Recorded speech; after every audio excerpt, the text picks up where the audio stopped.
Hey PokéDad fan club, it's me PokéDad, and we're continuing our series on 2016 Spring Regionals preparation. We're looking at a rogue deck. I did the deck profile for this, and this is the first battle video showing off the Sylveon EX deck. It's a fairy deck. Um, Most of you know I really like fairies, so we're playing Sylveon as the main attacker, but we also have a Xerneas EX. And we play Mewtwo, the old style Mewtwo from the black and whites in this deck. And looks like we're actually going to play a metal deck. So this could be troubling for us. I have pre-recorded this, so I've gotten into the habit of trying to do that for these battle videos. It just seems like I can concentrate more on the battle and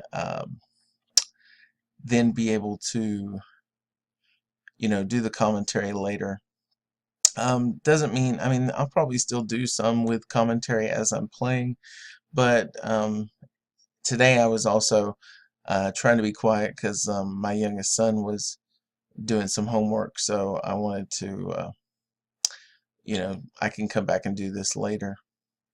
So anyway, it looks like we got a bunch of energy, and I really don't want to sycamore all this energy away, but especially since I'm also holding the Super Rod in hand. So we attach an energy to the Sylveon EX. Unfortunately, that's all we can really do here. And I can hope for maybe an in from our opponent. That would be really great. So he plays Jirachi EX, Stellar Guidance. And right now I'm looking at a bunch of metal types, and I'm getting kind of scared because I know fairies are weak. And he doesn't grab a draw sporter, he grabs Pokemon Fan Club. So he's probably going to try to set up his Bronzongs, which that makes sense. Most metal decks, they want to try to establish Bronzong so that they can stream attackers a lot easier. Many of these guys have really, really high attack costs, and so Bronzong really makes that a lot easier for them.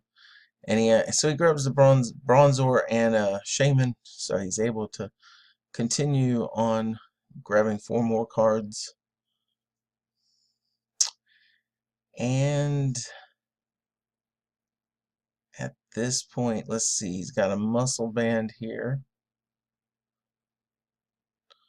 Alright, we get a max elixir, which really doesn't help us much more. I do put the Shaman down, and I go ahead and max elixir so that I can have something to attach the max elixir to. And I do actually hit the energy. And this is a very important point in this game, because that extra energy does come to help us later on. Now, I went ahead and sycamored because I realized if I don't get moving now, he's going to just overtake me really quickly. And we do get into a pretty decent hand. We're actually able to draw into the Fighting Fury Belt, which means that the first attack, Dress Up, is now going to hit for 60, and then the Fighting Fury Belt will allow us to hit for 70. We do get the Spritzy down also, which is very important for us to because now we might be able to transfer the energy around and be able to take a if we can get into the Aromatisse next turn, we'll be able to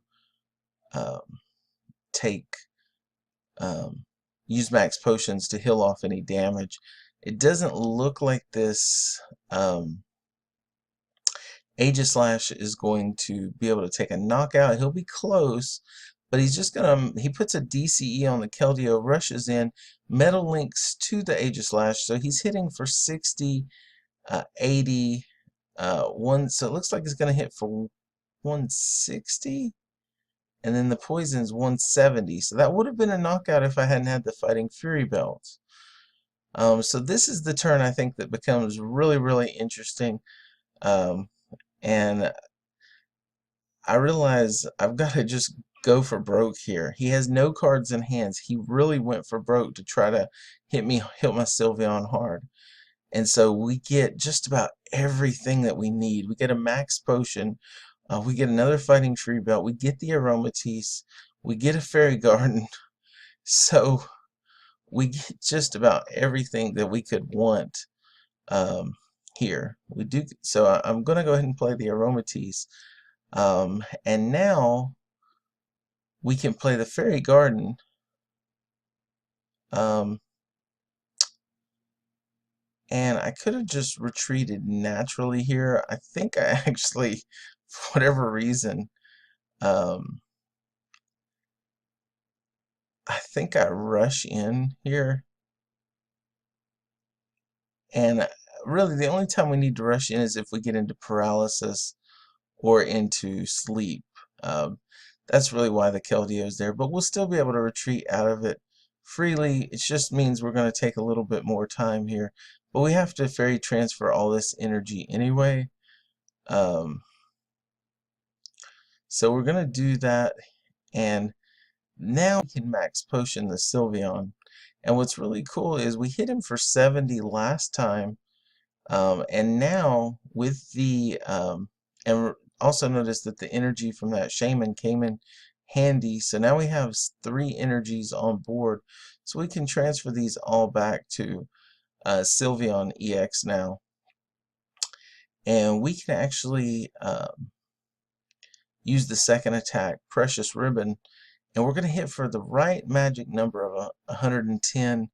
Well, I think we only needed 100, but because we did the 70 in the first one, all we need is 100. We're going to hit him for 110, so we're going to actually take a knockout on this Aegislash, which is really, really good because we're now sitting at the point where he has no cards in hand, and we're 2 prizes up, and we're weak to metals, so we're sitting pretty good here.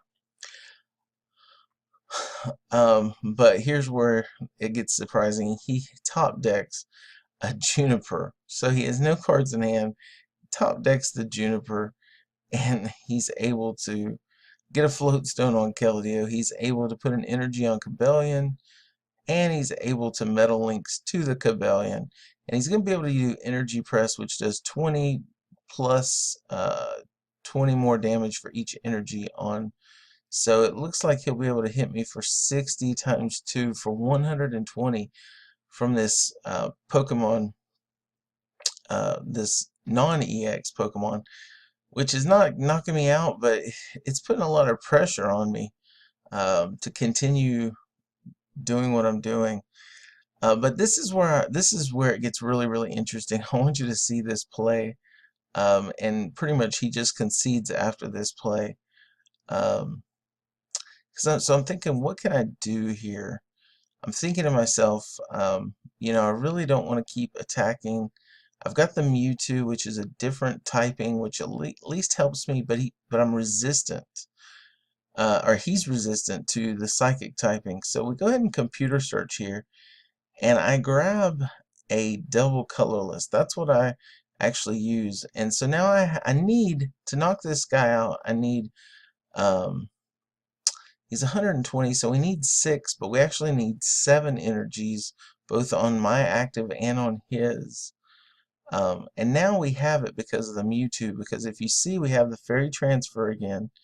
So we have 3 Fairy energies in play, and we also have the double colorless on the Mewtwo, and then with the Colress, he's just like, I can't win. So he knows I'm going to take a knockout on the Cobalion.